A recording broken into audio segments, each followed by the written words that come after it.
China is an increasingly disruptive global power. Canada described China as increasingly disruptive on Sunday as cabinet ministers outlined the country's long-awaited strategy for dealing with the Indo-Pacific region. At a news conference in Vancouver, Foreign Affairs Minister Melanie Joly said Canada will be firm in how it engages with China. Our neighborhood, alongside Japan and South Korea, is facing real security threats from North Korea as it continues reckless missile launches, and from China, who continues to challenge international norms. The 26-page strategy released on Sunday, which mentions China more than 50 times, outlined a $1.7 billion boost to its military and cybersecurity spending in the region. In response to increasingly complex threats to Canadian security in both physical and digital spaces, we are investing to promote peace and security throughout the region. We are increasing our military presence, increasing also our naval presence in the region. But the document said cooperation with the world's second biggest economy was necessary to address trade issues, as well as some of the world's, quote, existential pressures, including climate change, global health, and nuclear proliferation. Clashes erupted between demonstrators and police in Shanghai on Sunday as protests over China's stringent COVID restrictions flared for a third day and spread to several cities. Video from the scene in Shanghai showed police seizing and then carrying away one protester.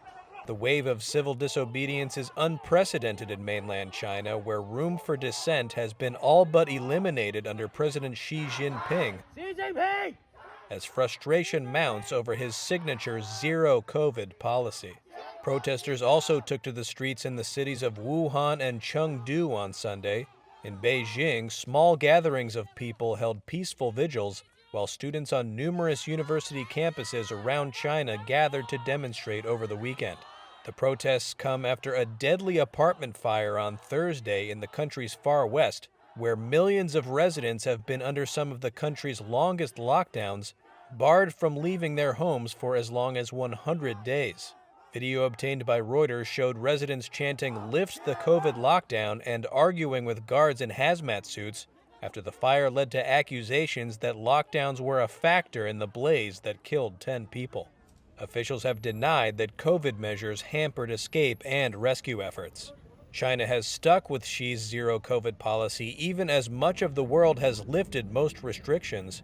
While low by global standards, China's case numbers have hit record highs for days with nearly 40,000 new infections on Saturday, prompting yet more lockdowns in cities across the country. Elon Musk is saying that Twitter's new user sign-ups are at an all-time high, as he continues to struggle with the site's mass exodus of advertisers and users fleeing to other platforms over concerns of verification and hate speech. In posts to his own Twitter account, the chief executive said sign-ups had averaged over 2 million per day in the 7 days to November 16th, up 66% compared to the same week a year ago. He also said the site could have over 1 billion monthly users in 12 to 18 months. Hate speech impressions decreased as of November 13th compared to October 2021, he says. And active user minutes, the amount of time people interact with Twitter, were also at a record high.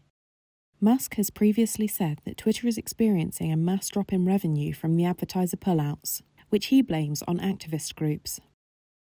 Hundreds of employees are also believed to have quit, in addition to his laying off half of the company in November. Musk's latest comments come days after the company announced the impending rollout of verified gold and grey check marks for governments and companies. Kim Jong Un said North Korea is working towards becoming the world's most powerful nuclear force. State media reported the leader's announcement on Sunday. It came as he promoted dozens of military officers involved in the November 18 launch of the new Hwasong-17, the country's largest intercontinental ballistic missile to date. State TV KRT released pictures of Kim and his daughter posing for photos with the military officials, scientists, engineers, and others involved in the test. In his order promoting the officers, Kim said building up the country's nuclear force would, quote, reliably protect the dignity and sovereignty of the state and the people, adding that the country's ultimate goal is to possess the world's most powerful strategic force, the absolute force unprecedented in the century. Kim also praised the scientists as having made a wonderful leap forward in developing the technology of mounting nuclear warheads on ballistic missiles. In another report, state news agency KCNA said the Hwasong 17 clearly proved that North Korea is, quote, a full-fledged nuclear power capable of standing against the nuclear supremacy of the U.S. imperialists. With the Hwasong 17 able to reach the United States mainland, the earlier test launch prompted Washington to urge the United Nations Security Council to hold Pyongyang accountable for its missile tests. Such tests are banned by Security Council resolutions. The rare protests erupting in Chinese cities and universities, sparked by the country's strict, ongoing COVID lockdowns, are seeing protesters turn to an unusual symbol of defiance, holding up blank sheets of paper. Why? Because the bits of paper are as much a symbol as it's also a tactic to avoid arrest or running foul of the country's censorship laws. Widespread protests like this one at Beijing's prestigious Tsinghua University have been unprecedented under President Xi Jinping, whose government has all but eliminated public displays of dissent. This woman is shouting, "Stop performing oral sex to public power." In Shanghai, these people are chanting, "Down with the Chinese Communist Party and Xi Jinping."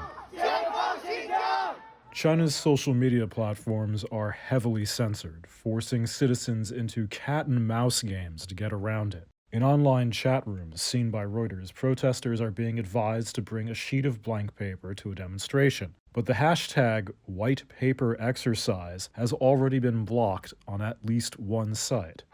In Hong Kong 2 years ago, protesters also used blank paper as a response to the city's ban on certain protest slogans, and the tactic has recently spread to Moscow in protests against the war in Ukraine.